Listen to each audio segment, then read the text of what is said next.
మగవాళ్ళు ఎందుకండి గంటల తరబడి ఫోన్లు పట్టుకొని కూర్చుంటూ ఉంటారు. ఇంటికొచ్చిన దగ్గర నుంచి ఫోన్లు పట్టుకొనే కూర్చుంటారు. కనీసం బాత్రూమ్‌కెళ్ళినా కూడా ఫోన్ వదలరు. వారు కూడా అంతే అండి. బాత్రూమ్ దగ్గరికెళ్ళినా కూడా ఫోన్ వదలకుండా లోపలికి తీసుకెళ్ళేసి చూస్తూ ఉంటారు. మినిట్స్ కూడా జేబులోంచి ఫోన్ తీసి పక్కన పెట్టరండి. అలాగుంటుంది.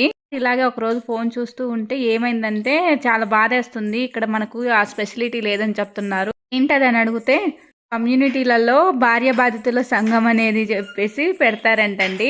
అవన్నీ వాళ్ళ బాధలన్నీ చెప్పుకొని ఒక చోట కూర్చొని అందరూ భార్య బాధితులందరూ కూర్చుంటారు. మనకెళ్ళి ఆ స్పెషలిటీ లేదు, అందుకని నేను బాధపడుతున్నాను అని అన్నారు.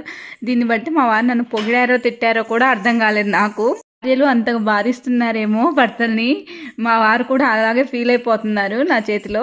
ఇంకేనేమో ఇలాంటివి చూడటానికేనేమో ఫోన్ ఎప్పుడు వదలకుండా పట్టేసుకొని ఉంటారు మగవాళ్ళు. అదే సర్లేండి ఎన్నెన్నో అనుకుంటారు వాళ్ళు కూడా. వాళ్ళు అనుకున్నది ఏదో ఒకటి జరగాలి కదా! అలాంటివి ఎక్కడో ఎక్కడో ఒక చోట జరుగుతూ